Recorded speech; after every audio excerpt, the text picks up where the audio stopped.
Hey y'all, welcome back to Mum. I'm your host, Ellen Wong. Today's conversation is what I consider a very important one. It is with a fellow death worker and death doula. Their name is Meital Yaniv. They're the creator of True Name Collective and also the author of what I consider a very important book, one that really changed my life in reading it this year. It's called Bloodlines. And it's an epic and intimate dive into the Israeli apartheid regime from the perspective of Meital, who is an ex-Israeli and ex-Zionist soldier. The prayer that Meital says of Bloodlines is to bring the Israeli identity and state to a loving and caring death. Now, we recorded this a couple of weeks ago, and we are releasing this just very close to the year mark of when the genocide occurred after the Hamas attacks on October 7th, 2023. Now, I don't believe that the genocide started just last year. I personally believe that there was a genocidal agenda from the get-go, from a long time ago. And so this is a conversation that I was very scared to have, and it really took the full extent of this year for me to prepare myself to have this conversation, a very open, honest, heart-to-heart, raw, emotional conversation. And that is where I wanted to, that was the intention. It wasn't to try to convince somebody of being on one side or the other. It was really to get into the psyche through Meital's family ancestry, like their story, the story of their grandparents, the story of their great-grandparents, how they immigrated over to Israel, what they were experiencing, the fears that they held in their body, what the propaganda and the indoctrination looked like. And then Meital growing up in Israel from being an infant, being a baby, all the way until joining the IDF, and then quickly realizing, like having a very, very profound reaction from their body, telling them to get out, to leave, which is when their deconditioning really began. I think the story that Meital offers up so generously to all of us is really important because it gets into the human experience of what's happening, and that it didn't just start last year. In fact, this has been growing and growing and growing for generations. And the wound is so incredibly deep. The unresolved grief and trauma is so deep that I think it's very helpful. It was helpful for me to hear directly from somebody who was very much indoctrinated, very much believing in that Zionist agenda, who had found their way out of that, who are still very actively deprogramming everything that they learned from when they were born, from when they were incepted even, all the way until now. And so I'm grateful to have this conversation with them. And I think it's also really important that I wasn't ready. And you'll hear Meital offering gratitude for showing up anyway to have the conversation. And I think that's really important, a really important takeaway for all of us as well. We can never be ready. There's no such thing as being ready to witness the violence and the horror that we have since October 7th last year. There's nothing that can prepare you for that. And none of us are going to be ready fully to be able to have these conversations. It's going to feel awkward. It's going to feel stumbly. We're going to say things that I think we may want to take back at times. But I think that's all part of learning. That's all part of us growing and evolving and deepening our consciousness, coming into deeper connection with not just ourselves, but also one another. And just recognizing the humanity in all of us, even when a people are showing up and creating such destruction from unresolved wounds, unresolved trauma. So please be easeful and spacious as you receive this conversation. And just know that this conversation was held in a lot of compassion and a lot of love. So if you'll just gently close your eyes with me, if you're in a space where you can do that, feel your feet, your body, the weight of your body anchored to the earth. Let's just take a deep breath together here. Deep breath in through the nose. And fully sighing that breath out. Again, please be tender and gracious with your needs and your body as you receive this. It's my honor to introduce Meital. I feel like there's a few things that I want to name before we really sink into this conversation. The first of which is who I am and my perspectives in this moment walking into this conversation. And I feel like it's important for the listener to know just where I'm at and what I've been feeling into, really this past year, but even beyond this year. I'm somebody who very much calls what's happening in the Middle East a genocide. I don't choose to use the words pro-Palestine because I feel like it creates a division or infers a division that I don't want to continue to perpetuate. But my heart is with those who are suffering right now across the board. And I feel like everybody, I think, who has been witnessing everything, the violence, truly like unspeakable violence that's been happening. I have been going through, many deaths and rebirths, even in witnessing everything happening since October 7th, which is we're like less than a month away from the 1 year moment or 1 year mark. And this conflict has, it did not start October 7th. It has spanned generations. And so I also wanted to name that I feel, I'll be very honest, I feel inadequate actually having this conversation. And that's what was making me very kind of fearful and nervous to engage with you. And quite honestly, I think when you sent me your incredible book, which I took my sweet ass time reading this entire year, Bloodlines, I knew that I would not be ready for a really long time to confront and talk to you and receive, and it's not because I didn't think you would come at this conversation from a heart guided place. It's more my own almost like imposter syndrome and inadequacies, of not knowing the full story or not even, and kind of like realizing that perhaps it's not about knowing the full story. It's about connecting at that heart level and witnessing both the Israelis and the Palestinians and the unresolved wounds that, from my perspective, are where we're seeing all of this violence sort of, coming out of.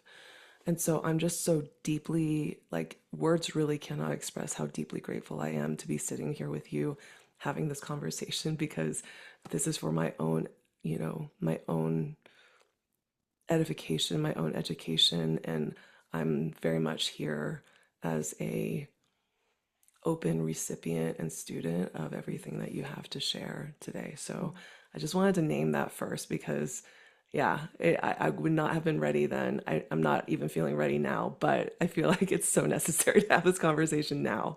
So thank you. Yeah. Mhm. What I'd love to do is just begin with the question, what compelled you to write this book now? Mm. Thank you. Thank you for that beautiful invocation prayer to place us in time and space together. Mm. Um, and thank you for not being ready. Um, we don't have time to get ready. Thank you. Yeah. So I think showing up in our discomfort and unreadiness is actually a part of what this time we're in is asking of us. Mm. And thank you for leaning into that. Um, what compelled me to write the book? um, First of all, I say this often. I don't think I wrote it. I think I typed it, which is different.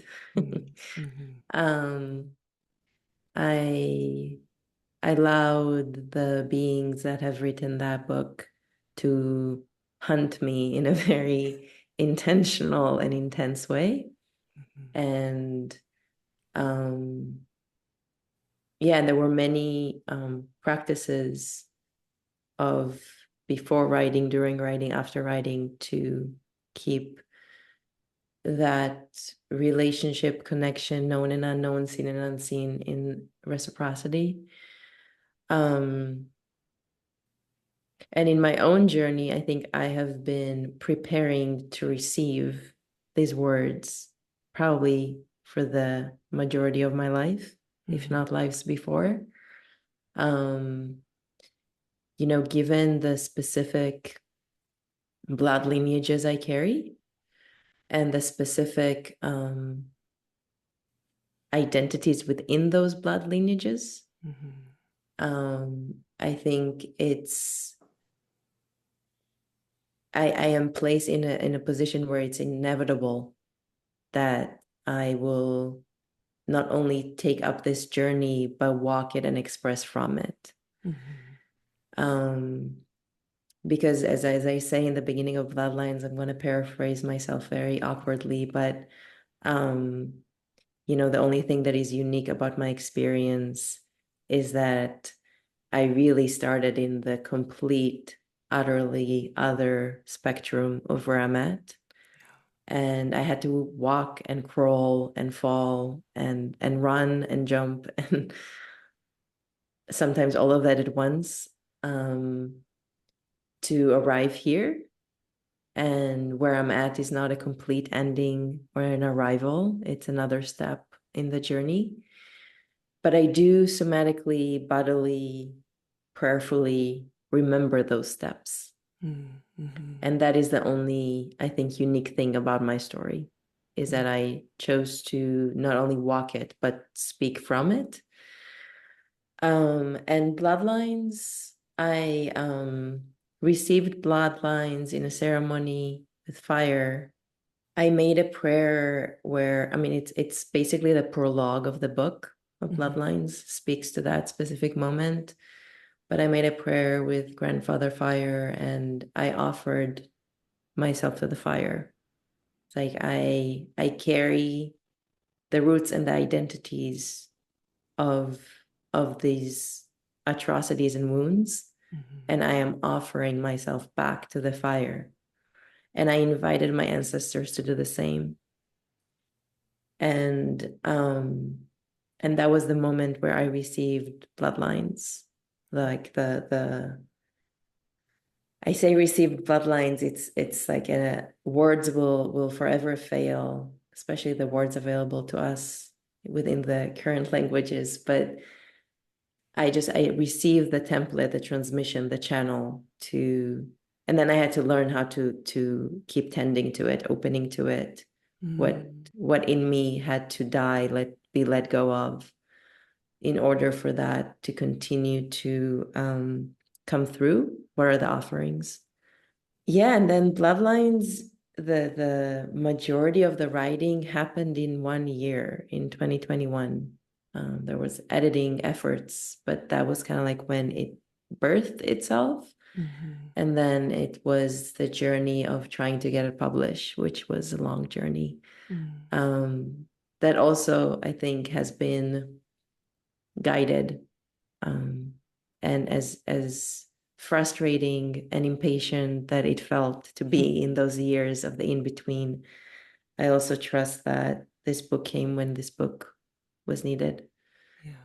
Um, yeah. Yeah. It sounds like one massive initiation that brought you into this, even the book writing, this channeling of information. I'm curious, did you surprise yourself at some of the things that were coming out? Was there shock? Yes. Was there surprise there? Yes, absolutely. I don't know if surprise is the word that I would use, but there were moments where I felt things in my spine Mm. in a way that like I needed to write it so that I can read it, actually. Yeah, Like like it my was for you. own, yeah, my own like shedding and healing, like that DNA braid got like weaved in there, and that book, that the book is as much is it for me as for anyone else. Hmm. And I think there were moments where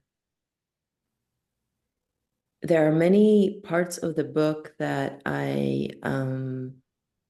knew in like a umbrella statement that this happened, Hmm. but I was never able to access details from my own memory around it. And this book helped me open up some of those very hidden stories Yeah. that my body carries. And the way, when I say I didn't write it, I typed it, like I was very much guided. Hmm. Um, and in how to navigate that. Hmm. Um, so I think the surprise never ended. Um, and I think more than surprise, there's just like a sense of um, deep humility and awe Hmm. to be able to um, navigate those terrains to offer those stories in the way that they came through, and in endless amount of gratitude for the editors that have worked with me, that were able to see the vision and follow the steps with me, Yeah. even when some of those steps were in complete unknown. um, yeah. Yeah. It's a testament to trust. And Hmm. I find myself these days using the word allow or allowance so much, especially this year. This year, surrender has almost kind of, I feel like we use that word so much that it's lost its meaning a bit, but allowing things to come through and allowing life to be lived through you, or Hmm. allowing the words to be typed through your vessel, Hmm. it feels like that's what you're saying. Yeah. Yeah. Yeah. Yeah. Just allowing that energy to come through. I really appreciated getting to know your family, your extended family, your ancestors through the stories that you tell in this book. And I'd love to kind of get into the psyche of your great grandmother. Is it Haya? Am I pronouncing Ah, that correct? yeah. Haya. Hmm. And your grandparents, is it Rena and Simcha? Rena and Simcha. Simcha. Okay. Hmm. Um, you do such a beautiful, you have such a beautiful way of expressing from again, a very heart guided way, a non judgmental way of what it was that was their experience migrating, immigrating to Israel, what we now know as Israel. And I'd love to kind of just get into the psyche of what their experience was, having survived not one, but a few handful of Holocausts, even prior. to arriving in Israel.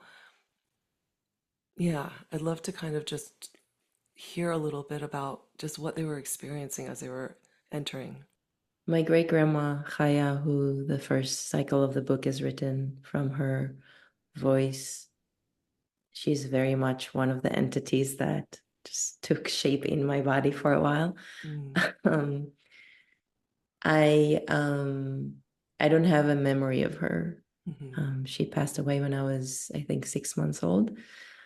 Um, my grandfather from that side, so this is also like this entire book is only looking at one of my lineages. So this is looking at the Ashkenazi lineage of my father. mhm. Um, the next book is looking into the Arab, Jewish, and Sephardic lineage of my mother. Oh, But beautiful. that's a different conversation. Um, and yeah, my grandfather died when I was 12. Um, he was very much, now when I look back, and that like his passing was an initiation into understanding that death work is in me, even Mm, though I didn't know that fully at the time wow. when I was 12. Um, and then my grandma, who lived until a few years ago, I was like saw her lose her memory in years of aging and different kind of shifts. And I always say losing quote unquote because I think she also gained her memory. I think in accompanying her, I really started question memory as a form of always saying the truth, even when it shifts, and how sometimes the memory that seems different is actually the memory that the body can only now from this different state can open to. And then my dad, who's an Air Force commander, um, who raised me, and I take a moment to speak to each of them, and my great uncle as well, who became a very famous Mossad agent. So I take a moment to speak about them because that is pretty much what I know about them. I like the stories, and I try to touch upon it in the book where I like bring in the voice of now, and I'm like, yeah, there was a story about a bear, but it's like it's not like the details came with it or the feelings, and the one thing that never came with any of it is feelings, or how did something felt, or how did something. And I think for me, writing their story and again, like being in this very open relationship with my dad, great grandma, um, and being in deep conversation with her. And I think the journey of rewriting their story through the memory of their traumatized, grieving, locked bodies Yeah. has helped me unlock myself, but also helped me understand with a lot more compassion what does it mean to like choose to move to Israel in 1949 and then lose a son. So the second child that they had on the land died as a soldier. And what, like, it just helped me understand. And then also, as someone who grew up in Israel, one of the things that the state slash family does very well is traumatize us as children about the Holocaust. So images, videos, testimonies of Holocaust survival and a Holocaust memorial is really a part of the breath milk, whether we're ready for it or not. I was definitely exposed to images that I should not have seen. In such like it was always a part of my life. Like there wasn't a moment I don't remember arriving to an age when it was like, okay, now we're going to show you this thing. It was always there. Um, so for me, I think the memory specifically of the Holocaust in Europe um, was really, I knew it through those stories. I knew it through at this point Hasbara propaganda agenda of what they wanted me to know. Um, and I think for me going back from this place with my great grandma and kind of being like, what'd you do in the train though for 2 weeks? Yeah. Like, Yes. what was like the daily like practice of staying alive in a moving train without your belonging? Like, did anyone like bleed on their like moon cycle? Did you support each other? Like, Right. what was the like just really trying to like beyond the like atrocity of what happened to them and the like, I know the starvation, but like how did it feel to break the starvation with berries that then make you have diarrhea? And Mm. what was that desire to go there again, even though you know you're going to be hurting? So I think had the privilege to go back and really open it to a place where I can sense it in my own body, where I can feel it in my own body, where it's not like, like a mass grave, right? Images of mass graves is something that I've seen as a child. But there was a moment in this book when I was like, what does it feel like to still be alive in the bottom of that grave? Because that Yeah. happened, Yeah. right? And I mean, we're seeing it right now in Gaza as well. Um, so yeah, so I think there was a real need, and I do believe that we heal backward and forward, and that my healing that I am doing to liberate myself from the Zionist Israeli identity is actually supporting my well ancestors to do the same backward and forward, even though if it feels like that the living beings of my family are not receiving that yet. But I know that like, we get free together and I am getting free on their behalf.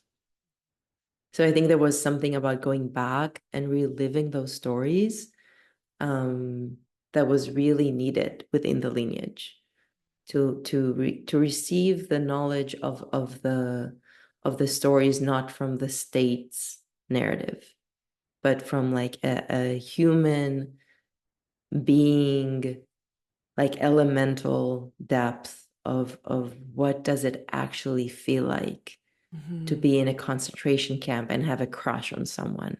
Yeah. Like where are those stories are at, you know? The very human level, Mm-hmm. daily, almost mundane life, but in this very, very unusual environment too. Yeah. You know, the book is so much about ancestral healing and generational healing. And so I'm grateful to hear you name that, like that the healing does happen backwards and forwards, and time is not what we think it is, but rather I see it as we're just sort of rippling this energy that we are now holding, the frequency that we're now holding ripples outward, forward, backwards, if there's Mm-hmm. like but it's more Mm-hmm. like a everywhere, all at Yeah. once kind of situation. Um, I want to just read a little passage.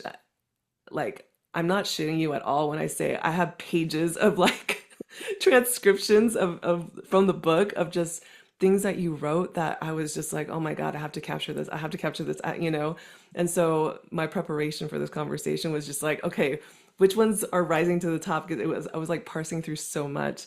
But Mm-hmm. there's this one quote that you have about, you were talking about your grandparents, Rena and Simha, and you, so I'm just going to read this part out. They never spoke about the past.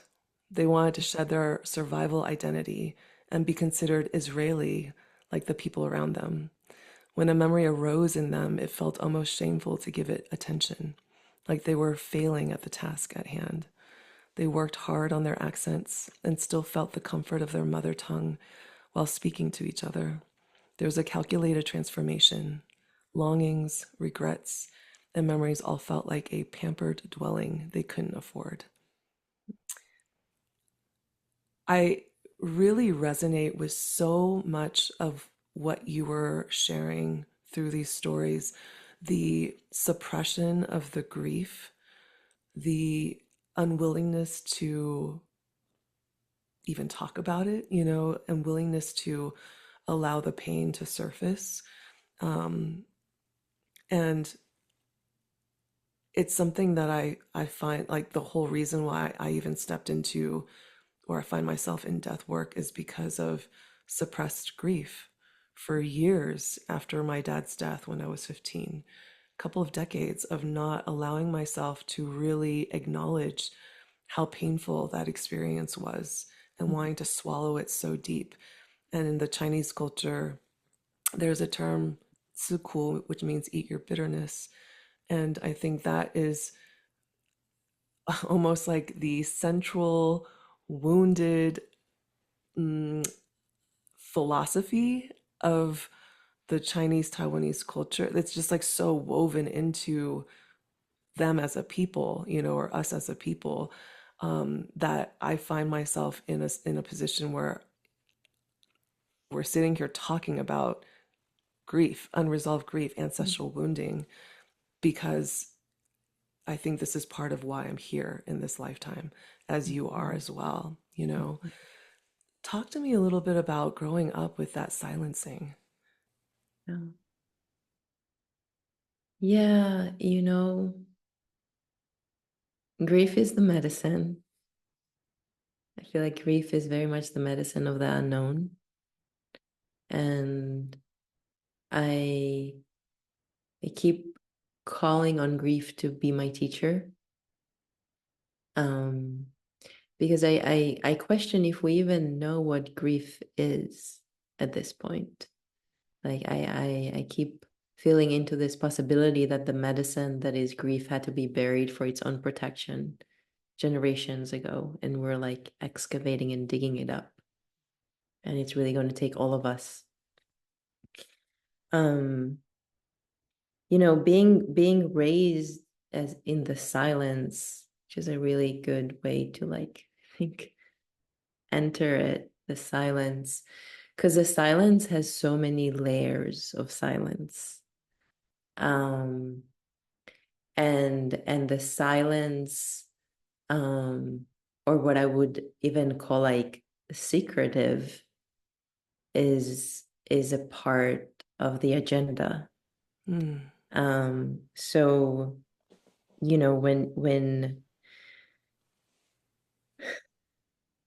the generation that survived the Holocaust in Europe, they were seen within the people who were already in Palestine, or by the newly Zionist folks who got recruited into the cause. There's this saying that they walked as sheep to slaughter. That we were people of the book, and because of that, this happened to us. And in order for this to never happen again, we need to become this like Tzabar Israeli militaristic hero, quote unquote. And for that transformation to happen, so much had to be buried. So if you arrive to this newly established state in 49 as traumatized beings, and the only way to fit in and belong is by burying everything that happened until now and proving that you can also be, quote unquote, a hero. What gets lost in that is all of your senses and all your sensory input. So like there's that kind of silence. From my mom's side, I have a grandfather who is from Palestine, from Jerusalem, Arab Jewish, and a grandmother who left pogroms in Greece and moved to Palestine in the 30s. And they were both recruiters for the Lehi. The Lehi is a known Jewish terrorist organization that has committed multiple massacres against Palestinians and or was fighting the British off the land. They were also not the only terrorist militia at the time. All of them were, but the Lehi is known as a terrorist organization because the Zionist agenda always needed to like have someone to distance themselves from, even when it came from within. So we see this play out today against Palestinians. But that kind of silencing came with a different ethos. So their silence was more, we are the heroes. We created the template of the hero, and our not speaking is out of loyalty to an oath we took, right? So their silence for me as a child felt like it's a terrible analogy to use, but I'm just going to use it because I think it will help. Like as a kid, they were like Superman. Mm-hmm. And I was not allowed to ask about the kryptonite. I see. Yeah. Where my Ashkenazi side who survived the Holocaust, they were more like, it was more ambiguous because they were like, they survived and escaped, but they didn't win. So there was like a different, like for me as a child, it was already from the beginning, it was like, oh, they didn't fought as hard or something like that. Like that was already in there. And again, all of this is again to raise me to be a soldier. All of this is needed for that mission. If again, if the state continues to threaten my grandmothers in that analogy that I just gave, then I must become that Superman. And then there's also, you know, like in a society that is made out of soldiers. I talked to About Face, which is a group of veterans, anti-war veterans in Turtle Island last week, and I was talking about how Israel, like the borders of current day Israel, are the borders of the largest US military base in the world. And when you feel into that, so we have a society that is made out of soldiers, that not only is made out of soldiers, that the story of their entire constitution is made to believe that they are also under threat, that they are the victims, and a complete dehumanization generational campaign to not be able to see a Palestinian person as a person or as a being or as anything other than an enemy. So in that, you know, ideology of secrecy, there's also a lot of other abuses. I'm a childhood sexual abuse survivor. I connect that pandemic with army boots, with incarceration, with like, you know, we can take it to this land as well. And it plays out in similar ways.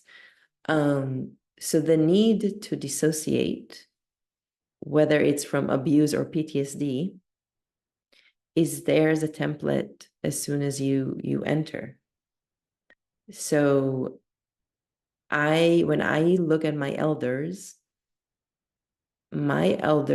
raised me within a dissociated PTSD state, active and buried. And the sacrifice that they felt they did, so specifically the grandparents that came from Poland, their sacrifice is losing a son to the cause. That sacrifice is something that I don't think was ever able to like pass the boundary of their belonging. It never settled. And that pain that I see in my grandparents' eyes, that I see in my father's eyes, that pain was a door for me. Because I was like, something is different there. And I speak about that in the book too, about that kind of grief.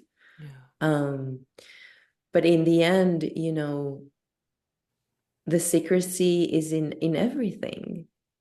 The secrecy is in what you did in the army today.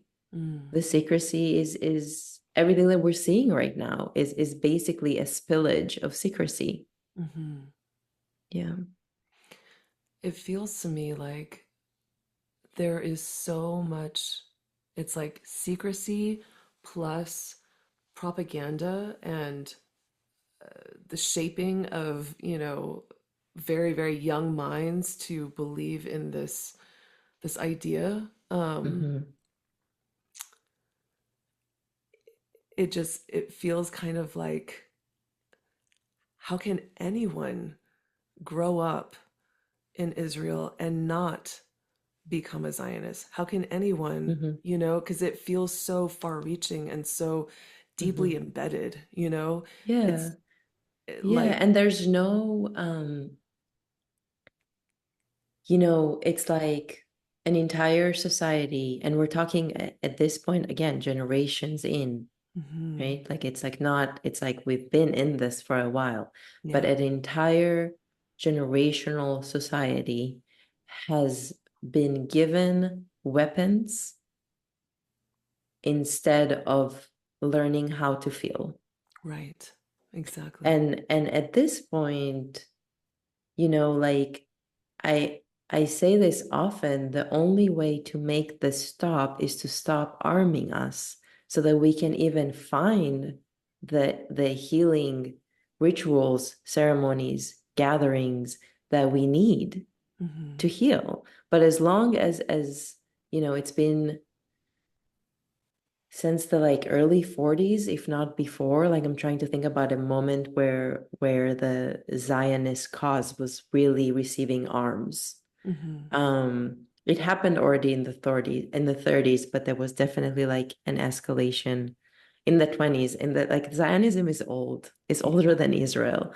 Um, but yeah, like there was a moment in which the status quo was, we don't have time to Hmm. grieve, to amend, to feel.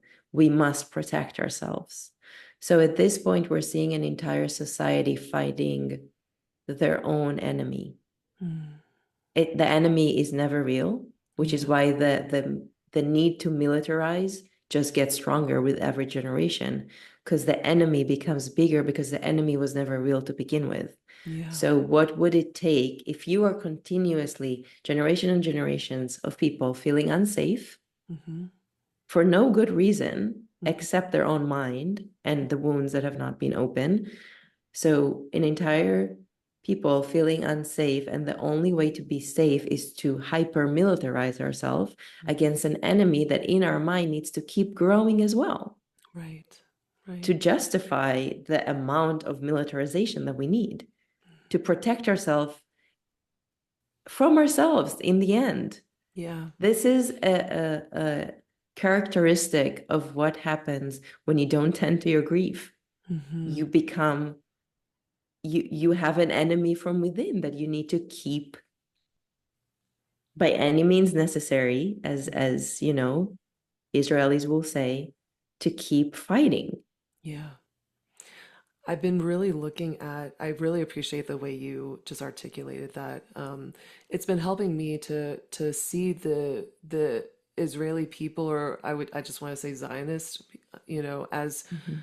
a collective body, a singular collective body, in the same way I'm looking at you as a singular body, Mhm. a vessel, or and the those of us who have been on this healing path, I think it's very clear that there's just so much fear. There's so much fear that is, um, it's it really goes to show just how powerful our imaginations really are, Mhm. and how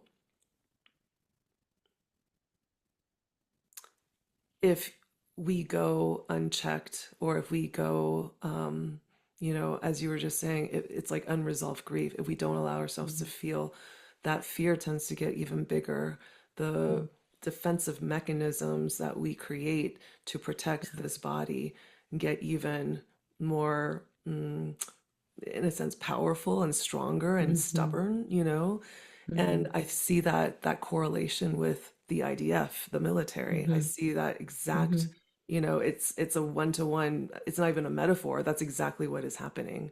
But you're Yeah. just seeing it playing out as a collective people rather than Mm-hmm. an individual, you know? Mm-hmm. Mm-hmm. Yeah. Yeah. Um,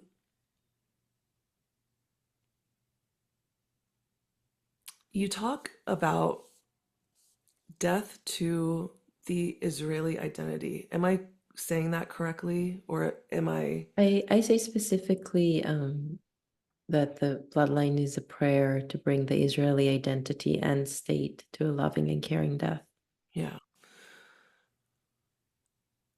I'd love for you to explain that a little bit and what your vision is, because I Mm-hmm. think this is really powerful. And quite frankly, I think that your book is something that is so incredibly necessary that it's hard to even like find the words to say how necessary it Mm-hmm. is, you know? But I think the way in which you articulated it, as yeah, I would love for you just to kind of go into that. Yeah. Yeah. I am very much learning what it means to tend to a prayer. I've been tending to that prayer from before Bloodlines was written. Hmm. Bloodlines is came as a part of me tending to this prayer. Hmm. Um, and it comes from a place of really understanding that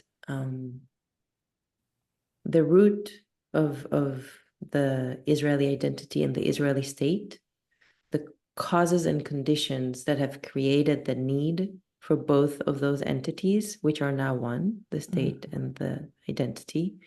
Um, it's in the language, it's in the Hebrew language that we speak. How we speak about the land tells us that there is no separation between our identity as Israelis and the land that we see as Israel. Um, so in that um, in that separation anxiety, first of all, of state and body, that is very much in the root of this. I also know that those are entities, and I'm just going to speak about them as one right now because this is where we're at. Those are entities, and Zionism is there, of course. Those are entities that are not in support of life. They cannot co-create, coexist, be in reciprocity with life.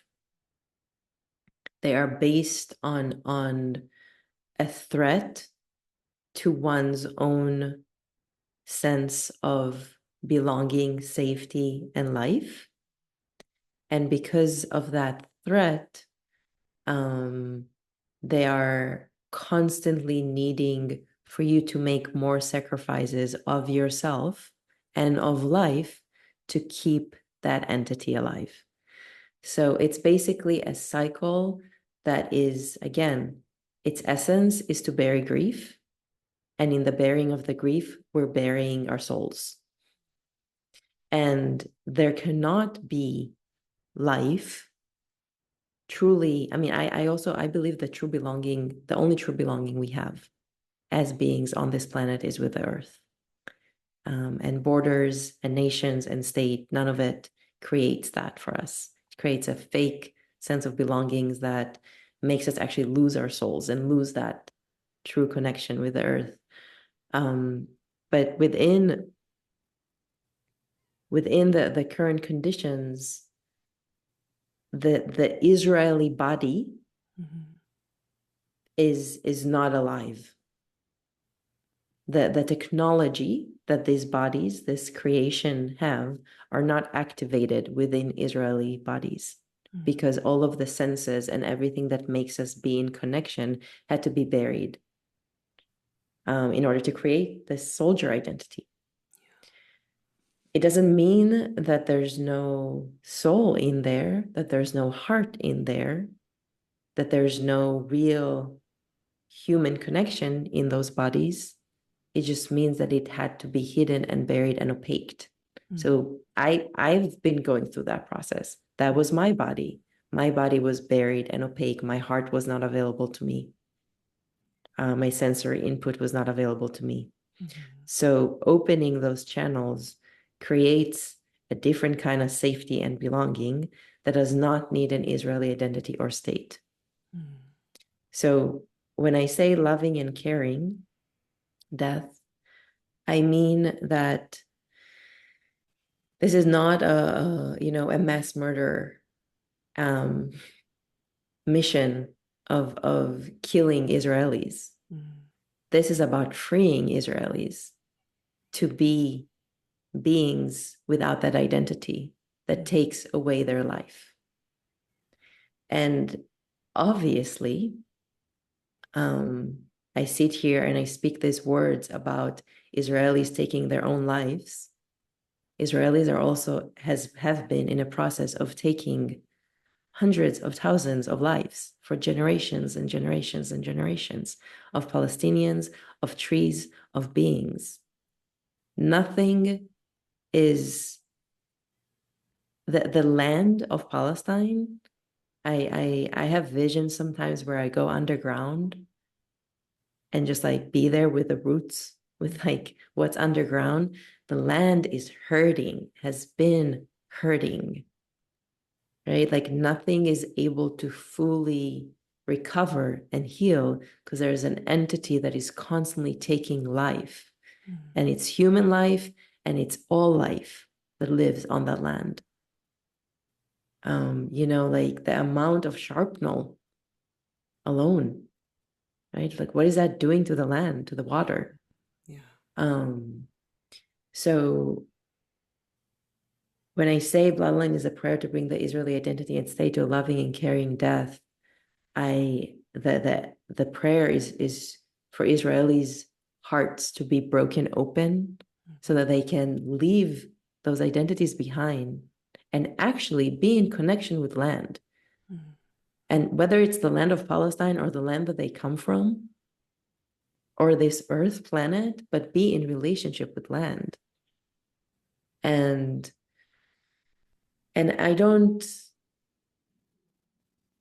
I say this that I don't get to imagine Palestine when Palestine is free, because we are living in our wildest imagination right now. This is the best that we were able to offer. And it's horrible for ourselves and everyone we come in contact to. So at this point, we need to use our imagination to shed and let go of this identity so that we can even be in relationship with our hearts, with our soul, with our imagination, with our spirit. And then from that place, we need to imagine the healing we need. Mm-hmm. Mm-hmm. Palestinians can imagine Palestine.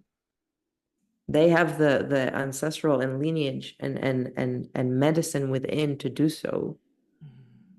Right. And I speak like I have a grandfather who is from Palestine. There's ways in which that land nourishes me in ways that no other place does. And I know that the land might need to heal without me. And I will do that as an act of love, not as punishment either. Right. There's a big difference there. But I think that there's ways in which, if we want that collective liberation, that personal liberation, that heart liberation, if we want to return to true belonging with the earth, the entities and energies and identities that already cut those relationships from us, which are the Israeli identity, the Zionist identity, the Israeli state and its entire constellation, we can be free without any of those things. That is the only way we get to freedom, actually. If we let go, if we let those identities die. And it is, I have brought the soldier identity in me to its death so many times. And it's also an energetic that wants to keep living. I found myself being a soldier for justice 5 years ago. So there's a way in which in the decomposing and compassing of these identities, there's also, we need to keep finding what we're bringing in, right? Like how do we stay in this like new spaces, right? And for that we need each other, but we can't have each other unless we are actually in ourselves. Yeah, Yeah. absolutely. I think you are modeling the hope and the possibility that this absolutely can happen. And I really appreciate you talking about the killing of the soldier identity, not it being a one-time like end Mm-hmm. all be all, like done with that. It comes Mm-hmm. through over in the same way that, the way I relate to this is being from a corporate culture and the kind of like capitalistic sort of you know um, drive to hustle, Mm-hmm. and Mm-hmm. to break down my body through the hustle and through Yeah. the fear of not enoughness in Mm-hmm. all senses of the word, whether it's imposter syndrome or literally income. And Mm-hmm. so I it's an identity, or mm, it's a belief system. It's a Mm-hmm. thing that needs to Mm-hmm. be repeatedly approached. And Mm-hmm. actually, in the way I've been doing it is embracing.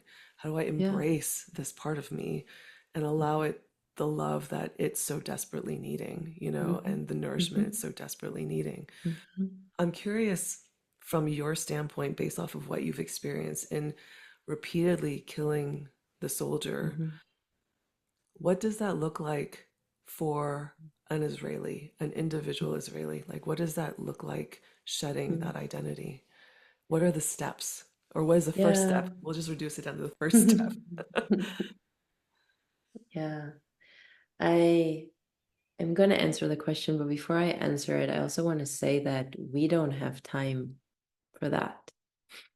We as a collective on this planet don't have time for Israelis to go into the process that I've been in and wait for them to come on the other multiple sides of this, and then something will shift.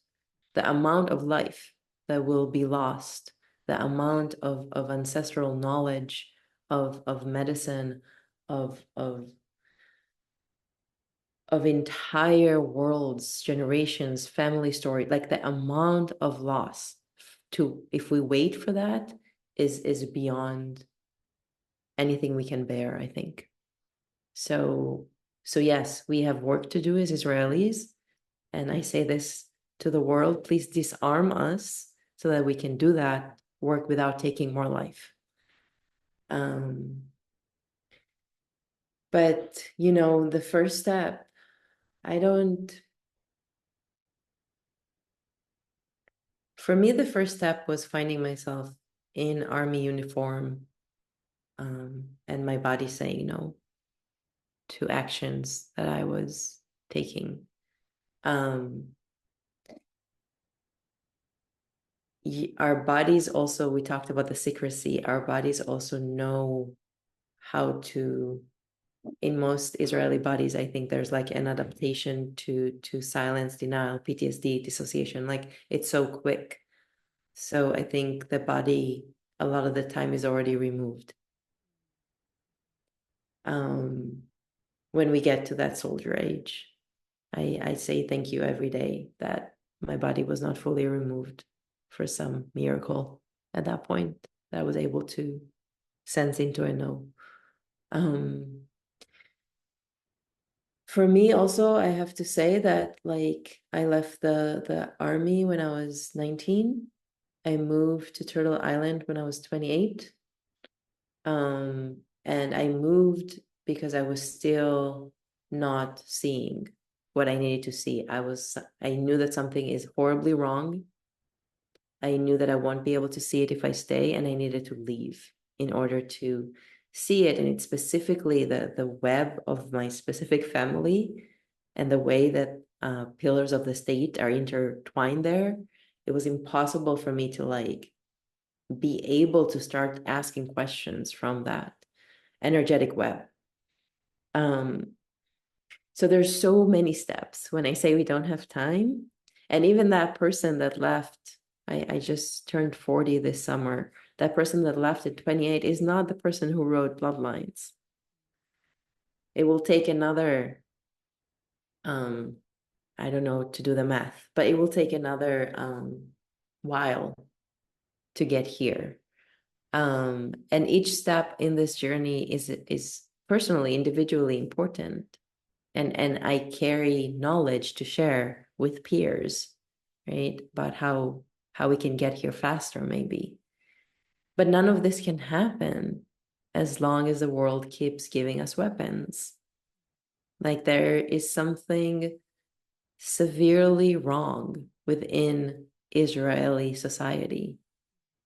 And it's generational, and it's connected to the land of Palestine, and it's also connected to multiple other lands we have come from.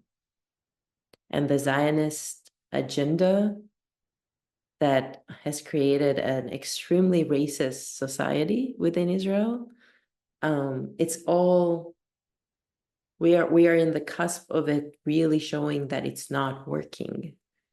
But Israelis are not seeing it like that. Israelis are not feeling it like that. Israelis are not, we see hundreds and hundreds of thousands of Israelis in the streets with Israeli flags, asking for the hostages back. But it's not because they want a ceasefire or an end to the occupation or an end to genocide. So there's a way in which, as long as we are fighting with an Israeli flag, we are not fighting for life. So from this place of like, we're running out of time, I really, the only thing that will make us stop is if we don't have weapons anymore. We can't afford the occupation. We can't afford ethnic cleansing. We can't afford genocide. So when those sanctions come in, then everyone who has connection to this lineage or not, the healers, the death workers, the grief workers, the spiritual leaders, we all have a lot of work to do. And the first step, if anyone is listening right now, if you are listening to me and you feel something in your heart, a sadness, a tinkle, something that makes you be like, what is this person talking about? Open that opening with both hands and see what's there.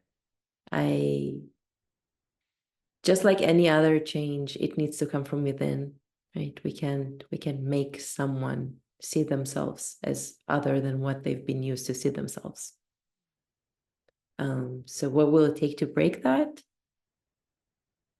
First, break our walls.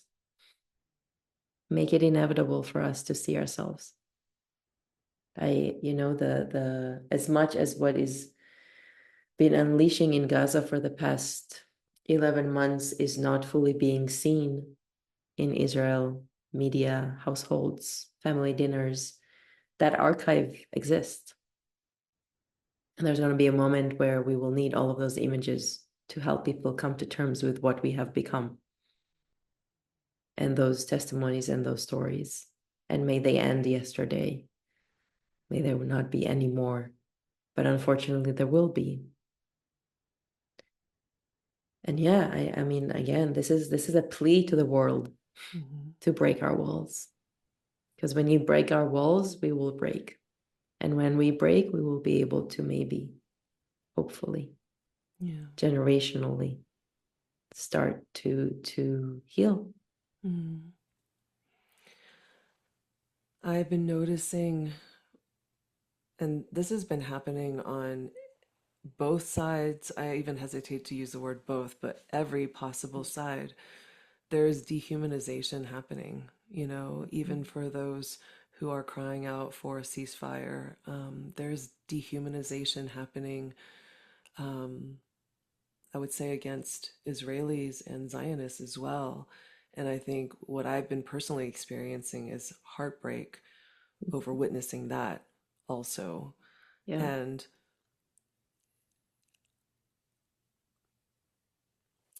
I am what I'm feeling into in this moment. And I think what I've been finding myself trying to do is, and what I think your book and everything you shared does so beautifully, is to humanize those who immigrated to Israel, who, from generations back, and really understand what was happening within their bodies, even at that moment.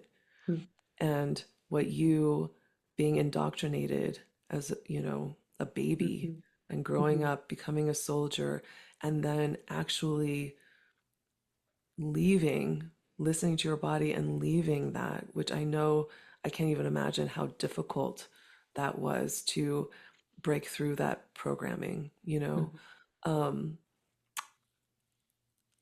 I feel like it's humanization and genuine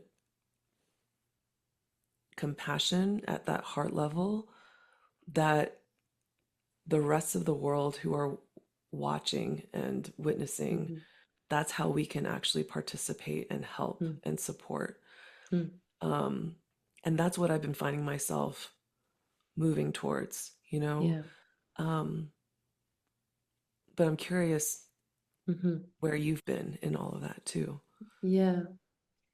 I have such a hard time with the words humanizing and dehumanizing. I feel like there's so many words in our current languages that have been so deeply abused that they become like their own entities instead of like communicating. Yeah.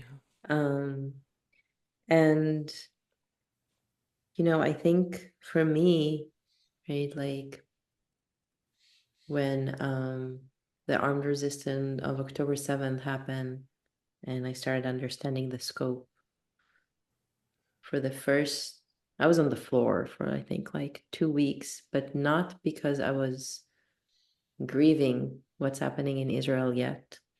It was because I understood, I heard the voices coming out and I understood what's about to be unleashed.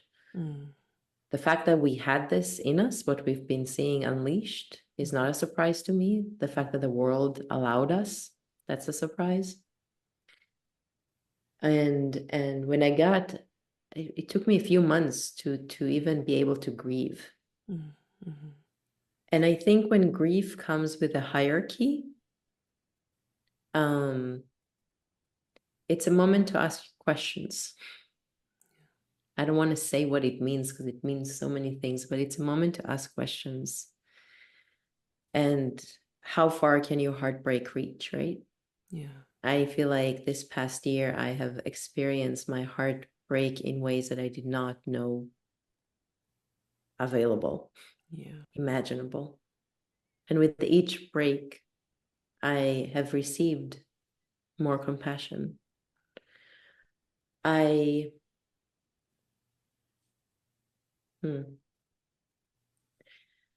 wanna first of all just say, for everyone who is losing compassion for people who carry a Zionist or an Israeli identity that is not affiliated with the entities of what Israelis will say are enemies. So I speak to specifically Zionist Jewish American folks, specifically to Christian Zionists, specifically to other identities around the world that don't have a specific connection but are losing compassion. And I want to invite the contemplation that there is no here and there. That, what we're seeing in this moment is the death of empire. And as I said earlier, Israel is the biggest US military base in the world. There's no difference between land back and right of return. So when I call for the death of the Israeli identity, what are you calling for the death of? Given your, not you specifically, you, the listener, but what is outside your door that you can tend to right now that is in support of Palestine? right? So like these forces, like the US police, the Israeli army, it's one force, right? The forces of colonization, of cellular colonization, it's one force, right? Like right of return on the land of Palestine will not happen without land back. How does that come here? We know already that everything that we're seeing in Gaza is about to be transported and implemented on BIPOC incarcerated immigrant bodies on Turtle Island, but also the powers to resist it are traveling, and the powers to collaborate and be in relation and be in movement together against the systems at place. So if you're losing compassion and if you're unable to see someone in their pain, I would just go inward. We all have these wounds in our lineages, and it will take all of us to heal them. And then specifically to anti-Zionists who have Zionist relationships, I would also say, like, please don't let go of those hands. If we get, and I too lose compassion. I too get impatient. I too, like speak to a family member and like banging my head against the wall. Like, what? Like, it's human. And yet we have work to do. And it's like our work to do. So if you used to be Zionist, or if you've never was a Zionist, you've always been an anti-Zionist, but you have connection to go into Zionist spaces and speak, we have to. We have to. Because again, once the shift happens in the United States and the sanctions happen with the world against Israel, then this stops. Then things can actually start shifting. And yeah, when I see Israeli media, it's very hard for me to lose compassion. And then I remind myself, I make it personalized. I have a cousin in Gaza fighting. I think about his heart, and I try to remind him. He doesn't really talk to me these days, but I try to remind him of his heart. And to trust that, again, there is no here and there. The prayers that we're making here are in the tunnels of Gaza. What do you want to be known there? What are you tending to hear that has a ripple effect there? And it's everything. As witnesses on social media, when you see an image, do you pause? Do you actually take it in? Do you like carry the name? Do you ask questions about this person's life? It's entire worlds that we're seeing like diminish into like ether, literally bodies evaporate from like the power of the bombs, right? How do we tend to the martyrs? From here, knowing that it's right here outside our door, inside our hearts, inside our homes. So I don't know. These are all questions that I'm asking myself as well. I think when I lose compassion, I go back to grief. And from that grief, I invite the grief of the people I lost compassion for. So I return to the intention of wanting to break someone's heart. And I ask myself, I try to switch shoes for a moment and ask myself, what would it take for me in that position to break my heart? What do I need to hear? And I try to speak to that. And yeah, I again, I don't think I have an answer. I think it's also okay to lose compassion. I think it's also okay to go into a place of anger. Anger is fire. It moves things, but let it move things.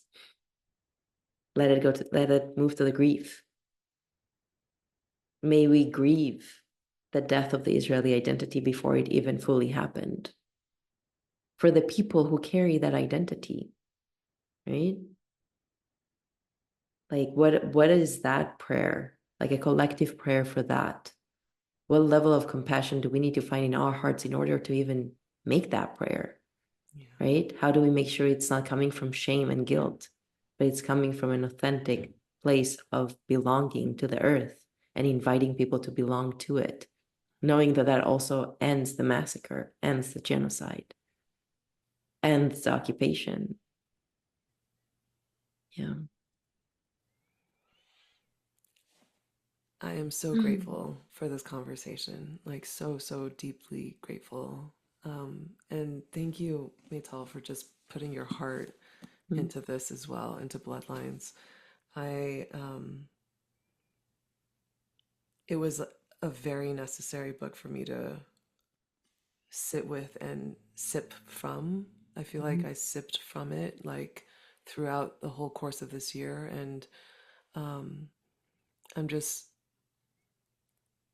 I'm just really grateful for everything you shared today, everything you shared in the book, and just the invitation um, to be with what feels almost impossible to be with, and to really feel into that. And I don't, I like to look at things in terms of even the healing and what people are talking about in social spaces. And I've noticed a trend towards just allowance, kind of what I was talking about before. We were very fixated on trauma last year. I think it was like everything was like we're learning about trauma. Trauma became like the buzzword of over the last couple of years. And I feel like the idea of coming back into connection, all these different parts of ourselves in holding even, you know, the most difficult to love parts with that compassion. I think we're learning that on a mass scale right now, from the individual all the way out into the collective body. And your words, your story that you bravely committed to this book, I think is one big invitation to continue to do that and to find new ways to do that. And your invitation into grief, like just allowing ourselves to consciously go into these spaces. I don't think I've ever heard until very recently just the conscious practice of grief, which I'm now also holding my own circles. But this is ancient. This is an ancient practice that somehow in the Western world we've forgotten. And so, actually, I don't even want to say Western. I feel like we as a modern people, all humanity has forgotten. And so I think we're coming back to that. And the repetition of heartbreak, I think, is just should just be part of life, Yeah. But yeah, thank you Yeah. so much. I'm so grateful. Thank you so much for having me here and for the questions and for reading the book and receiving these prayers and for helping me tend to them, carry them. Yeah, I really, really appreciate you. Thank you so much. Thanks so much for being here and receiving this conversation. I know that for some of us, it may have been difficult to fully listen to and receive. And so I just want to acknowledge you for just being here and being open to hearing and listening and just being with what was communicated, what was shared. And if it brought up anything uncomfortable in you, I just invite you just to sit with that. Sit with it and lean into it and get curious. What is the discomfort about? What am I feeling that feels painful? What is it arising within me? As always, it's just such an honor to be here having these conversations and hopefully inviting all of us to widen out our perspectives a little bit, to see life, to see our world from perhaps a different lens, and to learn how to embody a more expansive, more loving, more compassionate frequency within us. If this conversation or others really have brought new insights to you and you really enjoyed it, please take a time to rate and review us. It absolutely helps to spread the word. And I just really invite you to bring these conversations out into your own loving spaces. Bring them to your loved ones. Even if you hated the conversation, even if it triggered something so deep and so visceral and uncomfortable in you, I invite you to still bring that to your loved ones, your friends, your colleagues, whoever, and spark that dialogue. I think this dialogue is really where shifts happen, where change happens, where the necessary deaths happen so that we can all be reborn.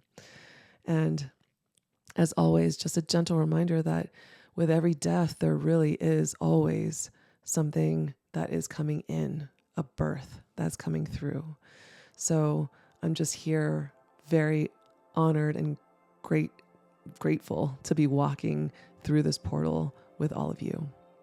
Until next time, thanks again for being here.